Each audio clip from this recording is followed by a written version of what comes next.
O ano era 1917. Um jovem cartunista assistiria ao filme mudo sobre uma princesa fugindo da sua madrasta invejosa. E naquele momento, algo mudou para sempre. Na vida dele e na nossa. 18 anos depois, ele reuniu sua equipe e anunciou algo impensável. Fariam o primeiro longa-metragem animado da história do cinema. Estamos falando aqui do filme mais corajoso já feito. Em plena Grande Depressão, quando muitos acreditavam que assistir a uma animação por mais de 10 minutos poderia até prejudicar os olhos. Quase 100 anos depois, ninguém conseguiria repetir esse feito.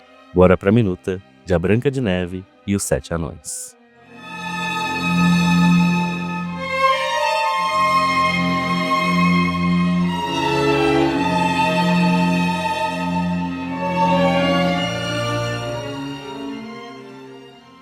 Esse é um daqueles raros casos em que o conto de fadas se mistura à realidade. Um sonho nas mãos de alguém que precisava convencer o mundo de que aquilo era possível. Na época, o Walt Disney foi chamado de o tolo. Diziam inclusive que ele perderia tudo, mas ele persistiu. Mergulhou na história dos irmãos Grimm. Cortou 2 das 3 visitas que a bruxa faria a Branca de Neve. Criou 7 personalidades distintas para os anões. Inventou técnicas. Aperfeiçoou a câmera multiplano, testou o pigmento exato para deixar o rosto de Branca vivo, filmou atores em live action como referência, fez milhares de audições para encontrar a voz perfeita. Sairia desse tipo de representação humana para esse tipo aqui.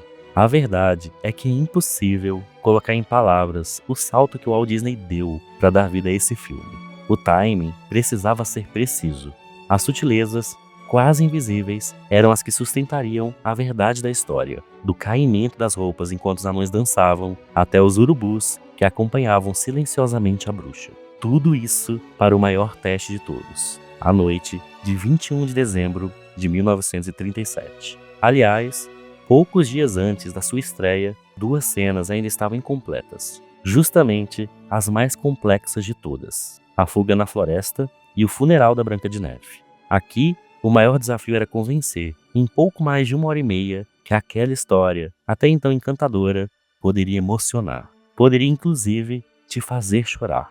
Se eu pudesse voltar no tempo, eu queria muito estar lá. Porque diante daquele castelo, surgindo em meio às nuvens, havia uma plateia inteira aos prantos. E quando a tela finalmente escureceu, os aplausos foram históricos. No fim, Branca de Neve e os Sete Anões não foi só um filme. Era a prova de que um sonho podia sim valer a pena.